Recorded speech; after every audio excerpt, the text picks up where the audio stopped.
Hello everybody, welcome back to my channel. So today I will be giving you guys tips on how to own a successful dressage club, featuring, a bunch of clips from my club's last dressage practice and a bunch of bloopers.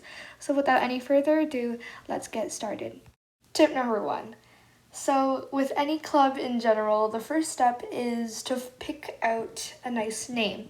You want to pick a name that your members would be proud to have displayed over their heads.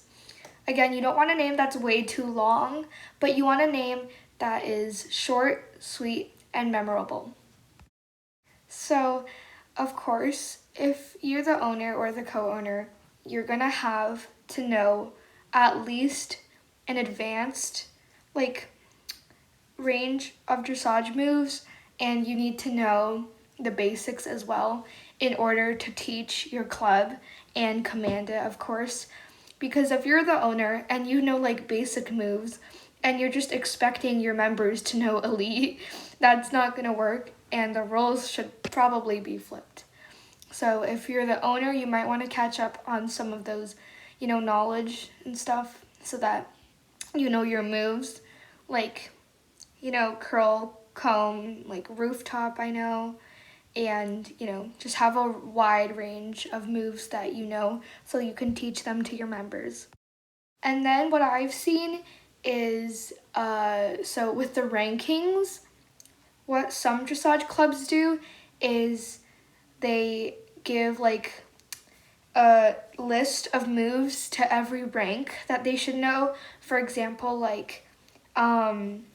members know basic moves, trainees know intermediate moves, experienced riders would know advanced moves, and champions would know some elite moves.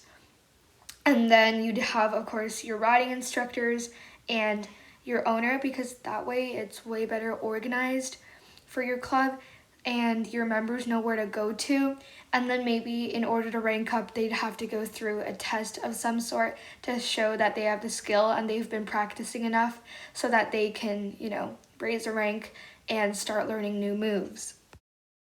And then you want to get your club, of course, you want to get your club widely known so that people are wanting to join, as well as having members that aren't super low levels. Because if all your members are let's say level 20 with maxed horses, which I know is exceptionally hard to get though, it'll be way easier for you to come up with the line order and numbers and stuff so people are used to it. And then you won't have a level 8 with a sad level 1 horse always trying to fix their gaps, because it doesn't work that way. And then the next tip, at this point, I'm not even counting my numbers of tips anymore. But another tip is that you want to have a nice looking outfit and a reasonable horse, because you don't want to have an eventing horse, especially for an elite dressage club. Some dressage horses that I've seen used include halflingers, thoroughbreds, Friesians, Andalusians, Knobstrappers, and just those kind of horses, not Connemara's or Trackners, because those just to me aren't dressage horses.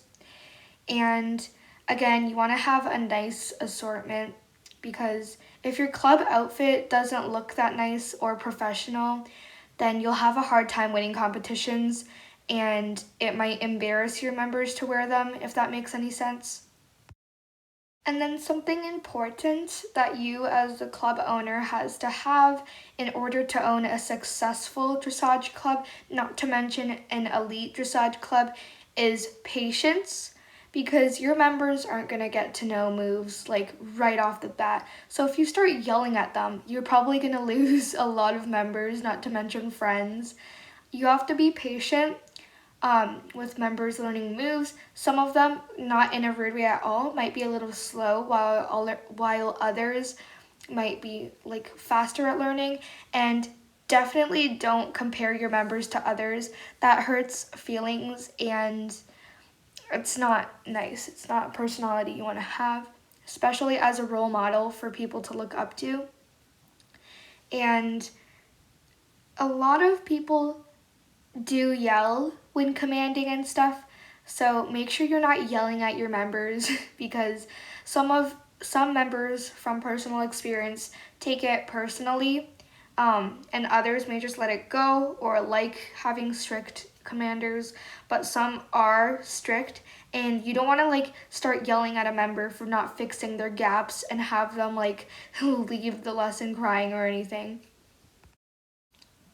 Adding on to that, you also want to have instructors that are around a higher level and also have, a reasonable amount of knowledge.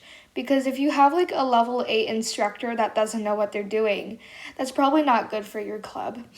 And that's not going to give you guys a good image as well. And you want to enforce people getting the club horse and the club outfit as fast as they can, but like don't rush them because not everyone likes that. And make sure when you're picking co-owners, riding instructors and stuff, as well as you yourself as the club owner, you must be active. If you're not active and you're wanting your members to be active, that probably won't work out well because, you're the role model here. And me personally, I have no life, so I log on like 5 times a day, not to mention just like random logs. But you also want to be a good planner and, a good person with time management because, like, for example, my club, because we're mainly dressage, we're not like a strict elite dressage club because we do some eventing sometimes. But if you are a strict dressage club, make sure that you're hosting practices and you're keeping people interested, because if like for every lesson you just do continuously basic moves like curl, some people who are more advanced will start getting really bored with the lessons, and it's not fair if you put them with the beginners, which is why we, try to do the rank thing where you split up into skill levels because it's fair and they're learning at their own pace. And again, you want to be active, so my club personally has around 3 to 4 practices a week with around like one eventing thing, because then you keep your members hooked, you keep your members active, and you keep track of attendance. So for example, if you can see right now, we have reasonable amount of attendance. You want to keep on reminding them of gaps and timing if needed, because those are really necessary points when you're doing dressage. And again, you just want to, catch up with your dressage knowledge. Adding on to the fact that you as an owner have to be active, as well as your leaders, co-owners, riding instructors, and your members, you want to have good time management skills, and that includes hosting lessons when necessary and having like a nice organized and thought out lesson plans. Like, for example, on Monday, all the members would gather, being taught by a specific riding instructor and teaching them more basic moves. And then the next day, the trainees would be taught by the other riding instructor some intermediate moves and so on. And make sure that you're involving yourself with the members so that you can be a good role model. And when the members see you doing something right, they'll follow. Make sure that you're choosing responsible co-owners and leaders that will actually help you and not just your friends because they're fun to hang out with, because that never works. Okay, and then we have a very important factor, and I forgot to talk about it in the beginning because I'm stupid. But what you really need in organizing a dressage club, or most importantly, an elite dressage club, is the fact that you need Discord. Discord, if you don't know or if you don't have it, it's like a gaming platform, and there are voice channels and chat channels where you can talk and interact with the members of your club and keep track of attendance and activity. It's a good way to organize everything outside of SSO because, SSO lags a lot and not everyone's always on and not everyone always checks their mail. But Discord is just like an app you can download, and it makes things so much easier. Like, you can pin everyone to remind them of practices. You can have a calendar so that people remember when something is. And overall, I love Discord. It's made my SSO life as a club owner so much easier. And the reason that we use Discord, I recommend you use Discord for commanding, is because a lot of players have chat lag. So if you know what I mean, when you say go, a player might go late and that'll ruin your timing because of chat lag. But if you're using Discord and you're on a call and commanding while everyone else is muted, then everyone can hear you, and Discord doesn't lag, and neither does voice channels, or most of the time they don't. Everyone should be able to go on time and don't have to have a distracting chat open.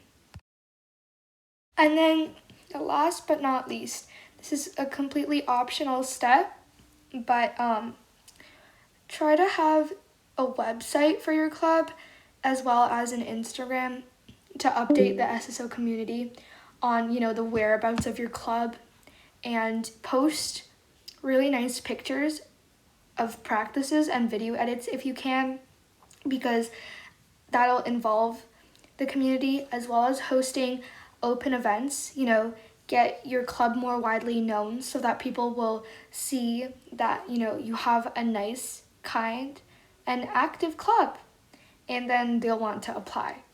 So those are all my tips for today. I hope you guys enjoyed. I did not intend to copy any other YouTubers. This is just from my experience, what I've seen, and what I recommend for you guys to do. If you have any questions, comments, or suggestions, make sure to DM me on Instagram at _snowy, 2 Ys, _SSO_. My DMs are always open, and I'm always here to talk. Thank you guys so much for watching this video. I've grown to 128 followers, and I can't thank you guys enough. Thank you guys for watching. Bye!